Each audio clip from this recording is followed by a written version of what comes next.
So today we'll be talking about I Sing the Body Electric, Cavender is Coming, and Changing of the Guard. These are 3 episodes that are from season 3. They were actually released simultaneously, back to back to back, on May 18th, May 25th, and June 1st, 1962.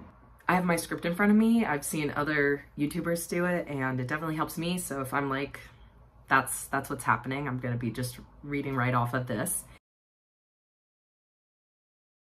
So the beginning.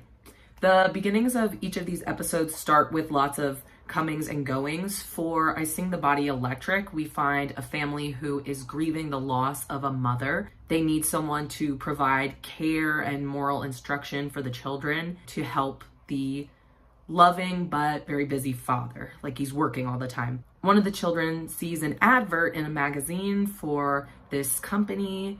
Basically, you can go out and get a customizable humanoid AI who would fill this role that the family is looking to fill. Enter a magical grandma that can do it all. For Cavender is Coming, he's a so-called angel. As a Christian, I hesitate to call him that, but that's for another video. He's sent by some sort of head angel down to Earth to assist a helplessly clumsy young woman named Agnes Grip, who cannot hold down a job for the life of her. He's given 24 hours to improve her situation. As for Changing of the Guard, we start with Professor Fowler and his class of lovable buffoons. As he sends them off for winter break, he's sent to speak with an administrator who, to the professor's shock, informs Fowler he's being let go.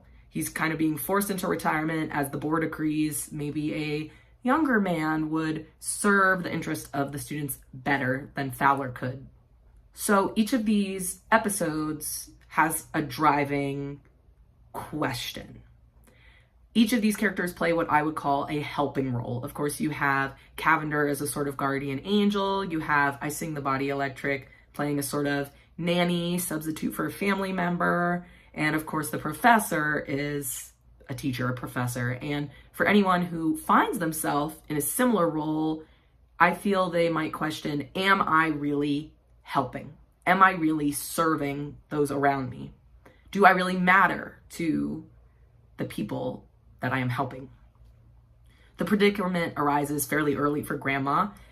She doesn't take offense, but Anne is having a harder time adjusting than the other children. She seems intrigued by Grandma, and is even almost excited sometimes, but she makes it very clear in her words, in her body language, in her actions to Dad and to Grandma that she does not want her here. I don't want her here. I never wanted you here. She hates her. And I hate you. She's going to hate her. I don't want her to be like my mother. I'd hate her. All that. You sit and you talk to her.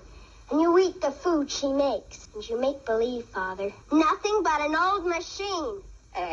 So that may have Grandma wondering, am I going to be able to help her? Am I what she needs right now? And from the moment Cavender meets Agnes, she seems distracted and totally disinterested. It's Cavender who has to take much of the initiative in granting wishes for Agnes on her behalf. The big houses, the fancy clothes, the money, these sort of crazy breakfast at Tiffany styles parties going on. And for him, the goal is to make her happy. And he thinks he can do this by making her independently wealthy.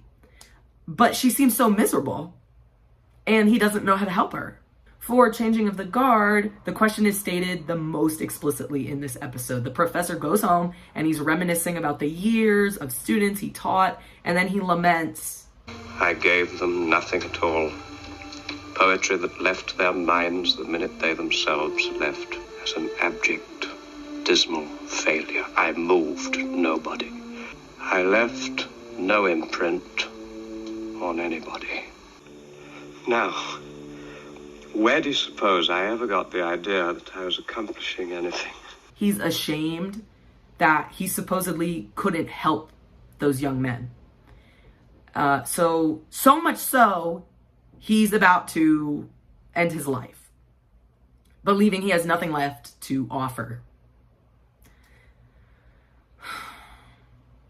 So each character learns about communities and or their role in it. So for I Sing the Body Electric, the change occurs at the climax where Anne runs away from home and out into the street, and she's almost crushed by a car. But in what looks like a sacrificial act, Grandma takes her place, but Grandma being a robot, she walks it off. She stands right up, she's just fine, and she talks with Anne. And it turns out Anne's pain, the friction happening about bringing Grandma into the home, of course, her mother's death. And as a child, it was hard for her to understand how her mother could love her and still leave her behind. Why couldn't she stay alive for me? She feared Grandma would also leave her and that all the other people around her would eventually leave her. She was afraid that Aunt Nedra and everybody would run away and leave her alone. Everyone except you. However, Grandma reassures her she's not going to get sick. She's not going to get old. She'll never die. And she's just glowing. She's just glowing with pride. Like, that's my job, to live forever. That's what I do. I'm here for you. It's so heartwarming. And Serling's narration tells us that she would go on to become the essence of the home, like this hearth, this warmth, this energy, this mentor that matters so much to all the children and the father, of course. Everything they would ever see, hear, taste, feel would remind them of her. She was all life, and all life was wondrous, quick, electrical, like Grandma. As for Agnes, she's exhausted. She's so sad. Like, she goes back to her old apartment. She sees the landlady's rented it out. She tries to talk to her neighbors. They don't recognize her. Like, she's despairing. It's so heartbreaking. It's giving, like, Spider-Man not being recognized by MJ. Like, it makes me so sad. Oh my gosh. I cried during all 3 of these episodes, for the record. Like, she's near tears, and she's like, I just want my old life back. And when Cavender sets things as they once were, Cavender has genuinely improved her life. Through this wild comedic detour, he's instilled in her an even stronger sense of gratitude than there was there before. Cavender actually learns from Agnes the importance of strong community building. And he tells her that she is the wealthiest woman in the world. For Professor Fowler, he hears a school bell right before he's about to, right? And so he walks back to the school confused. He goes to his class, and there he finds it occupied with the ghosts of his former students who had passed away before him. And they tell him stories about how their lives ended, one in battle and one saving a crew from a huge disaster, and one who passed away from, I think it was cancer, while doing X-ray research, right? And they say that he taught them honor, he taught them patriotism, he taught them courage, and that when they were in battle, the professor in spirit was there alongside them, that they quote these beautiful lines of poetry that resonated with them, that gave them strength. And in the end, the professor does see that he did make an impact. So the way we end these 3 episodes is as the children have grown and they depart for college, Grandma's task is finished. She's going to basically return to the company that made her. She's either going to find a new family or she's going to go into this, what she calls room of voices, and speak with all the other mechanical grandmas about all the things they've learned. And they're like, you taught us so much. And she's like, no, I learned so much from you. There's that sort of mutual aspect to that. But the kids don't need her anymore. So she's played her parts, but they will always carry her and what they taught her and the love that she demonstrated towards them into the rest of their lives.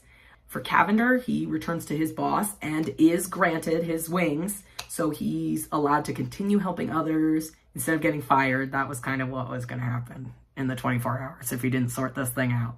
But he truly learns that, like, money can't buy happiness and community matters so much more. The way she looks down and he sees the way Agnes is so enveloped in, of course, this chaos. Like, her condition just makes it difficult for her to hold down a job, but also the warmth and energy that she has with her neighbors. So And speaking of warmth, the warmth of the professor has returned. So he wanders back home. His nurse lady was very worried about him because she found the gun gone from the drawer. She was probably panicking. Maybe she called the cops. I have no idea. But she's on the phone. It's like, don't worry, he's home. He does not have to die ashamed. Even his most recent class has not forgotten about him as they come to his home to sing him carols and wish him a Merry Christmas. So, in conclusion, these 3 episodes together teach us that pouring ourselves into communities is a worthy investment. You have value that you can't calculate because people don't always say it. So if there's someone that you appreciate in this way, tell them. And my prayer for you is that people come out of the woodwork and tell you how much you've mattered to them in their difficult times, in their growing and learning as a person. You may never hear it directly, but what you do matters. What you do has an impact. So act like it every day, because there will be, much like these episodes beginning and end, there will be a series of comings and goings in your own life, and you never know when the last day is going to be. So don't be scared to make your mark. Put yourself out there. Be a part of a community, something bigger than yourself. I try to make these videos as digestible as possible, so every episode we talked about could have a video on its own. If I do go through and do that, it will be in the info card. So for now, this small content creator, Amelia, in her own search for meaning and connection, signing out of the Twilight Zone. Last one home is an old maid. And an old maid? Dad, are we going to be old maids? Not on your tin type.